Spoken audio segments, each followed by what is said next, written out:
ಬೆಂಗಳೂರು ಗ್ರಾಮಾಂತರ ಕ್ಷೇತ್ರ ಗೆಲ್ಲೋದಕ್ಕೆ ಕೈ ರಣತಂತ್ರವನ್ನ ಹೆಣಿತಾ ಇದೆ. ಬಿಜೆಪಿ ಜೆಡಿಎಸ್ಗೆ ಶಾಕ್ ಕೊಡೋದಕ್ಕೆ ಡಿಕೆ ಬ್ರದರ್ಸ್ ಮುಂದಾಗಿದ್ದಾರೆ. ಕುಮಾರಸ್ವಾಮಿ ಯೋಗೀಶ್ವರ್ಗೆ ಶಾಕ್ ಕೊಡೋದಕ್ಕೆ ಪ್ಲಾನ್ ಆಗಿದೆ. ಚನ್ನಪಟ್ಟಣದ ಪ್ರಮುಖ ನಾಯಕರಿಗೆ ಡಿಕೆ ಬ್ರದರ್ಸ್ ಗಾಳ ಹಾಕಿದ್ದಾರೆ. ಚನ್ನಪಟ್ಟಣದ ಬಿಜೆಪಿ ಜೆಡಿಎಸ್ ನಾಯಕರಿಗೆ ಡಿಕೆ ಗಾಳ ಹಾಕಿದ್ದಾರೆ. ಇವತ್ತು ಕಾಂಗ್ರೆಸ್ ಸೇರ್ತಾರೆ. ಚನ್ನಪಟ್ಟಣದ ಸ್ಥಳೀಯ ನಾಯಕರು ಮಧ್ಯಾಹ್ನ 3 ಗಂಟೆಗೆ ಕೆಪಿಸಿಸಿ ಕಚೇರಿಯಲ್ಲಿ ಪಕ್ಷ ಸೇರ್ಪಡೆ ಕಾರ್ಯಕ್ರಮ ಇದೆ. ಡಿಸಿಎಂ ಡಿಕೆ ಶಿವಕುಮಾರ್ ನೇತೃತ್ವದ ಪಕ್ಷ ಸೇರ್ಪಡೆಯ ಕಾರ್ಯಕ್ರಮ ಇದು. ಬೆಂಗಳೂರು ಗ್ರಾಮಾಂತರ ಆ ಭಾಗದಲ್ಲಿ ಅದರಲ್ಲಿ ಈಗಾಗಲೇ ಚನ್ನಪಟ್ಟಣ ಆಗಿರ್ಬೋದು, ಇಲ್ಲಿ ಜೆಡಿಎಸ್ ಬಿಜೆಪಿಯ ಹೊಂದಾಣಿಕೆಯಿಂದಾಗಿ ಡಿಕೆ ಸುರೇಶ್ ಅವರನ್ನ ಸೋಲಿಸ್ತಾರೆ ಈ ಬಾರಿ ಅಂತ ಅಲ್ಲಿವರೆಗೂ ಬಂದಿತ್ತು.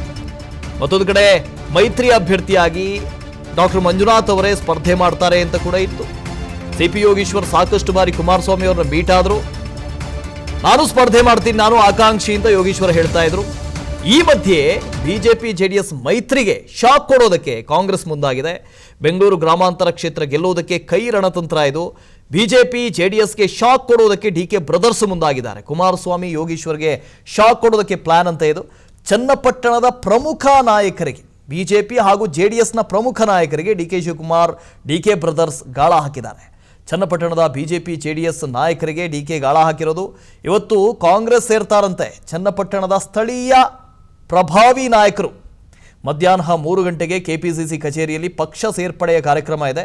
ಡಿಸಿಎಂ ಡಿಕೆ ಶಿವಕುಮಾರ್ ನೇತೃತ್ವದ ಪಕ್ಷ ಸೇರ್ಪಡೆಯ ಕಾರ್ಯಕ್ರಮ ಇದೆ. ಚನ್ನಪಟ್ಟಣ ನಿಮಗೆ ಗೊತ್ತಿದೆ, ಸಾಂಪ್ರದಾಯಿಕವಾಗಿ ಈ ಹಿಂದಿನಿಂದಲೂ ಕೂಡ ಅಲ್ಲಿ ಜೆಡಿಎಸ್ ಹಾಗೂ ಬಿಜೆಪಿ ಬಹಳ ಫೈಟಲ್ಲಿದೆ. ಕುಮಾರಸ್ವಾಮಿ ಹಾಗೂ ಸಿಪಿ ಯೋಗೀಶ್ವರ್ ಇವರು ಇಬ್ಬರೂ ಒಟ್ಟಿಗೆ ಸೇರಿರೋದು, ಜೊತೆ ಸೇರಿರೋದು ಎಲ್ಲ ಒಂದು ಕಡೆ ಕಾಂಗ್ರೆಸ್ಗೂ ಕೂಡ ನಿದ್ದೆ ಕೆಡಿಸಿದಂತಾಗಿದೆ ಅಂತ ಹನುಮಂತ್ ಇದ್ರ ಬಗ್ಗೆ ಡೀಟೇಲ್ಸ್ ಕೊಡ್ತಾರೆ. ಹನುಮಂತ್, ಈ ಹಿಂದೆ ಮಂಜುನಾಥ್ ಅವರು ಸ್ಪರ್ಧೆ ಮಾಡ್ತಾರಂತೆ.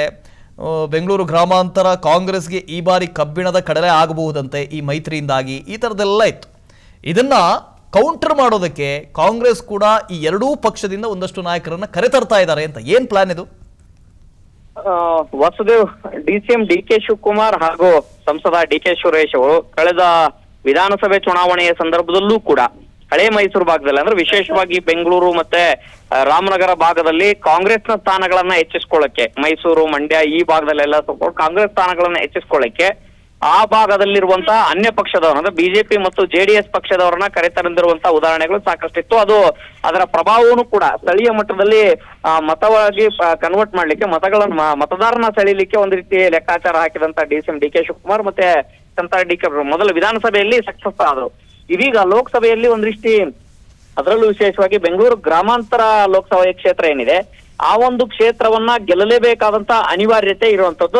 ಅದ್ರ ಜೊತೆಗೆ ಇಬ್ಬರಿಗೂ ಕೂಡ ಡಿಸಿಎಂ ಡಿಕೆ ಶಿವಕುಮಾರ್, ಸಂಸದ ಡಿಕೆ ಸುರೇಶ್ ಅವರ ವಿರುದ್ಧ ಮೊದಲಿಂದನೂ ಕೂಡ ಕಿಡಿಕಾರ್ತಾ ಇರುವಂತಹ, ಸಮರ ಸಾರ್ತಾ ಇರುವಂತಹ ಕುಮಾರಸ್ವಾಮಿ ಅವರಾಗಿರ್ಬೋದು ಹಾಗೂ ಸಿಪಿ ಯೋಗೇಶ್ವರ್ ಅವರಾಗಿರ್ಬೋದು, ಅವರನ್ನ ಕಟ್ಟಿ ಹಾಕ್ಬೇಕು. ಈ ಬಾರಿ ಇಲ್ಲಿ ಕಟ್ಟಿ ಹಾಕಿದ್ರೆ ಮಾತ್ರ ನಾವು ಆ ಎರಡೂ ಪಕ್ಷಗಳನ್ನ ಕಟ್ಟಿ ಹಾಕಿದ್ರೆ ಮಾತ್ರ, ಅಲ್ಲಿಯ ನಾಯಕರನ್ನ ಕಾಂಗ್ರೆಸ್ಗೆ ಕರೆತಂದ್ರೆ ಮಾತ್ರ ಎಲ್ಲೋ ಒಂದ್ ಕಡೆಗೆ ಕಾಂಗ್ರೆಸ್ಗೆ ಲಾಭ ಆಗ್ಬೋದು ಅನ್ನೋಂತ ಲೆಕ್ಕಾಚಾರದಲ್ಲಿನೇ ಇವತ್ತು ಅಲ್ಲಿಯ ಸ್ಥಳೀಯ ಮಟ್ಟದಲ್ಲಿ ನಗರಸಭೆ ಸದಸ್ಯರಾಗಿರ್ಬೋದು, ಮಾಜಿ ನಗರಸಭೆ ಸದಸ್ಯರಾಗಿರ್ಬೋದು, ಮತ್ತೆ ಅಲ್ಲಿ ಸ್ಥಳೀಯ ಮಟ್ಟದಲ್ಲಿ ಯಾರೆಲ್ಲ ಪ್ರಭಾವಿ ನಾಯಕರುಗಳಿದ್ದಾರೆ ಅವರನ್ನ ಕಾಂಗ್ರೆಸ್ ಪಕ್ಷಕ್ಕೆ ಸೇರ್ಪಡೆ ಮಾಡ್ಕೊಳ್ಳೋದ್ರ ಮೂಲಕ ಅವರ ಅನುಕೂಲಕ್ಕೆ ಕಾಂಗ್ರೆಸ್ಗೆ ಲಾಭ ಆಗ್ಬೋದು ಅನ್ನೋಂತ ಲೆಕ್ಕಾಚಾರದಲ್ಲಿ ಡಿಕೆ ಬ್ರದರ್ಸ್ ಸೇರಿರುವಂತದ್ದು. ಆ ಕಾರಣಕ್ಕಾಗಿ ಇವತ್ತು ಕೆಪಿಸಿಸಿ ಕಚೇರಿಯಲ್ಲಿ ಮಧ್ಯಾಹ್ನ 3 ಗಂಟೆಗೆ ಪಕ್ಷ ಸೇರ್ಪಡೆ ಕಾರ್ಯಕ್ರಮವನ್ನು ಹಮ್ಮಿಕೊಂಡಿರುವಂತದ್ದು. ಒಂದು, ಈ ಬಾರಿ ಯಾರು ಅಭ್ಯರ್ಥಿ ಆಗ್ತಾರೆ ಅನ್ನೋದ್ರ ಜೊತೆಗೆ ಯಾವ ಪಕ್ಷಗಳೇ ಈ ಭಾಗದಲ್ಲಿ ಜೆಡಿಎಸ್ ಮತ್ತೆ ಕಾಂಗ್ರೆಸ್ ನಡುವೆ ನೇರವಾದಂತಹ ಫೈಟ್ ಇರುವಂತ ಕಾರಣಕ್ಕಾಗಿ ಸ್ಥಳೀಯ ಮಟ್ಟದಿಂದ ಒಬ್ರು ಬಂದ್ರು ಕೂಡ